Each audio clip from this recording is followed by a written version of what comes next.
Here's the head of Euro Pacific Capital and also a founding member of the Ben Bernanke fan club. Peter, great to always have you on the Futures line. So is tapering coming? Well, if the Fed does taper, I think they're going to do the absolute minimum amount that they feel they can realistically get away with. In fact, I don't think the Fed ever really wanted to taper. I think they wanted to talk about it, but they didn't really want to do it. But they've kind of backed themselves into a corner where so many people are expecting a taper that to not taper, they might be too afraid of the message that sends about how weak the U.S. economy really is. So I think to the extent that they bow to that pressure and taper, they're going to try to unwind it, almost like have their cake and eat it too, by trying to reassure the markets that this is all we're getting, that they're not anxious to increase it anytime soon. Maybe they'll back talk about when they're going to raise rates above zero. Maybe they'll change the benchmarks for keeping them at zero. But, ultimately it doesn't matter because I think the next big thing the Fed's going to do is increase QE. They're going to be buying more than $85 billion.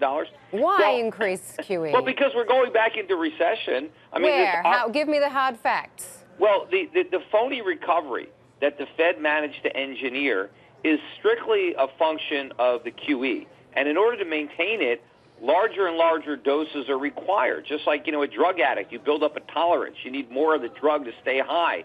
The U.S. economy needs more of this drug to maintain this high. Now, obviously, drugs are not what we need. We need to clean out the system. We need to stop the QE. The Fed needs to unwind its balance sheet, start selling treasuries and mortgages. Yeah.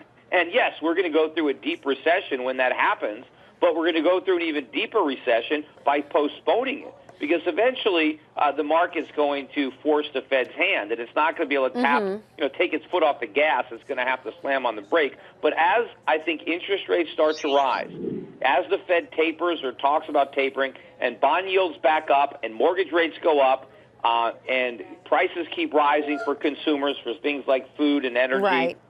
The economy is going to roll over, and the Fed's going to be right back to its old tricks. It's got nothing it can do but QE, and it's going to come back and do $100 billion a month or $125 billion a month. Who knows? It's a mistake, but the Fed's going to do it because the Fed always repeats its mistakes. Well, since you've laid out that scenario, I can certainly understand why you've always been a very vocal fan of gold. What do you think's gold going to do from here, especially if we do get a taper tomorrow? Well, it depends on the size of the taper. Obviously, if it's big, gold might sell off. But I don't know if it'll stay down. If it's no taper at all, I think gold will rally. I think if it's just a small, trivial taper like the one I'm talking about, I think gold would rally on that too. I think gold has already discounted not only tapering, but actually the end of the QE program, which isn't going to happen. In fact, if you understand the fundamentals, you know that the Fed is going to do more, not less QE. And so that's all very bullish for gold. Okay, but it is down 22% year to date. We've even got that fantastic chart up for our viewers right now. Gold price down 22% year to date. So I guess your gold view hasn't worked out terribly well this year. And in fact, Twitter has taken you to task. Let me read out to you exactly what Eladio says. Please ask Peter Schiff when he will finally throw in the towel and admit he was wrong by buying gold over the last 2 years. What do you say to that, Peter? Well, I've been buying it for 12 years, so I don't know when I would have to throw in the towel. Gold's a lot higher than it was when I started buying it. I've never said that gold markets can't have corrections, that it's just a one-way ticket up. You're going to have corrections. People, you ask stock investors if they're going to throw in the towel on the stock market every time it goes down. You have plenty of 20, 30% declines in the stock market. I would be more concerned about the decline we're having in the bond market.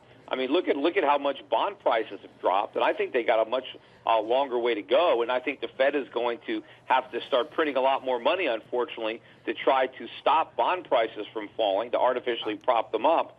But, over the last year or two, gold has not been the best place to be. There have been other assets that have outperformed gold, and I've been in some of those assets. I don't have 100% of my money in gold. And in 12 months' time from now, where will gold be, higher or lower than where it is now, Peter? Well, I think it's going to be higher, and I think it could be a lot higher, which is why I'm still buying it. The question is, when gold makes a new high, when are all the naysayers who have been doubting gold for 10, 12, 13 years, when are they going to throw in the towel and start to buy some? That's what I'm more concerned about. You have a lot more gold bears that haven't bought their first ounce. Eventually, they're going to capitulate, and they're going to come into the market. Jeff, jump in here. Peter, Jeff Kilberg from the floor of the CME Group here in Chicago. How are you today? Hey, quick question. You know, my point is that I agree. You know, the Fed has artificially moved the equity market, SPOOs up, 20% year to date. But is your bullish case, which I am bullish gold as well, is your bullish case more about additional measures, more quantitative easing, or is it potentially that we could see equities retracing it and reclaims that safe haven trade? Because it honestly has lost that safe haven, title, but it has been a safe haven for thousands of years, Peter.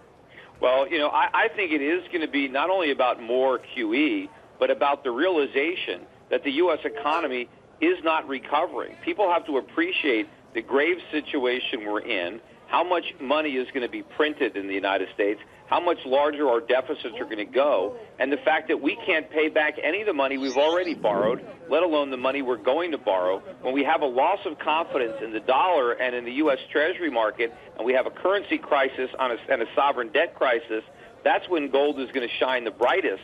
And that's what I've been preparing for. I know that crisis is coming, and I want to own gold when it happens. That's bunker mentality, Peter. We'll just have to wait and see. Thanks for joining us as always. Peter Schiff, Euro Pacific Capital.